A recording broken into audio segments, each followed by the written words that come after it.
te nekkal sage-femme yi nekk fii ci diwaanu région de Saint-Louis tey nag dañu fi ñëwoon pour wàccee kaamil ci suñu way dawlu yi ñi nga xamante ni ñoo nekkoon ak ñoom di liggéey ñu jiituñu rek dañoo jiitu ñun ñu ngi ñëw yal na yéex ñi ngeen ñaanal aussi yal na leen yàlla xare àjjana yal na nu jubóog seen ay borom suñu borom sallallahu yal na nu jubóog suñu borom ren nag journée sage-femme bi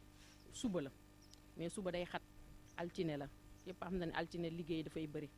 moo tax ñu defee ko nii tey ñëw fii tey centre de santé muy dimanche comme que moo gën a féex tuuti rek ñu ñëw ànd ak seeg sunu yaay yi ànd seeg sunu ay càmmiñ ànd seeg sage-femme yëpp ñu ngi fii Dagana mi ngi fii Richard Toll Pété Podor ak sage-femme yi nga xamante ne ñu ngi fii ci Ndar dëkk fi ñëpp ñëw nañ fi tey pour vraiment ñu wàccee kaami ñu ñaanal ñi nga xamante ni ñooy sunu ay way dawlu yal na leen yàlla yërëm te xare leen àjjana. waaw sage-femme moom nee naa ñun ñooy nooy neex yi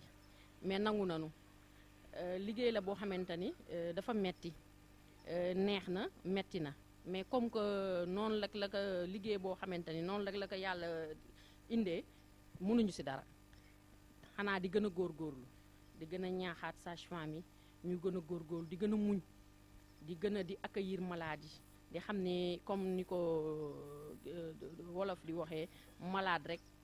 turu malade rek problème la soo si boolee tamit nga ñëw amoo ku la accueillir bu baax day daal di gën a yokk sa feebar kon xanaa ñun ñooy góorgóorlu ba nga xamante ni malade yi bu ñu ñëwee si ñun yàlla wéral leen bu ñu ñëwee di ñëw di mucc tamit yàlla muccal leen si jàmm ak salaam ñu dàq tamit ndekte yaay ak doom ndax loolu moo ñu fi tax a toog bugguñu benn yoon nit di am doom di ñàkk bakkanam wala doomam mu ñàkk doomam bugguñu loolu moo tax ñun association des sages-femmes bi nekk Ndar ak diwaan adduna bi yëpp ñu ngi ñaan yàlla sage-femme yi yàlla defal leen jàmm ndax bu ñu amee jàmm defe naa seen ay malade tam dinañ am jàmm yal na yàlla def jàmm daal yàlla barkeel liggéey bi yàlla defal ñu sutura liggéey sutura daf ci am boo amee sutura ak wérle doo manqué le dara wàññi stress yeeg affaire yooyu noonu xam ni ñun dañoo toog pour population bi tooguñu fi ngir suñu ay poos wala leneen mais population moo ñu fi tax a toog te lu population bi bëgg tamit si loolu lañ leen di bëgg la incha allah si loolu lañ bëgg dem. Difficulté tourne autour de l'effectif qui est assez réduit. On n'a pas une quantité suffisante de sages-femmes pour vraiment travailler au niveau de tous les PPS. Et quand je parle PPS, je parle des postes de santé qui sont à la périphérie. Donc on voit des postes de santé qui ne sont pas doublés, des structures de santé qui n'ont pas assez de sages-femmes pour pouvoir assurer la garde et prendre en charge correctement les patientes. En dehors de ça aussi, il y a des fois le manque de matériel qui fait défaut. Il y a aussi la motivation des sages-femmes qui sont souvent des contractuels des CDS qui ont vraiment une rémunération assez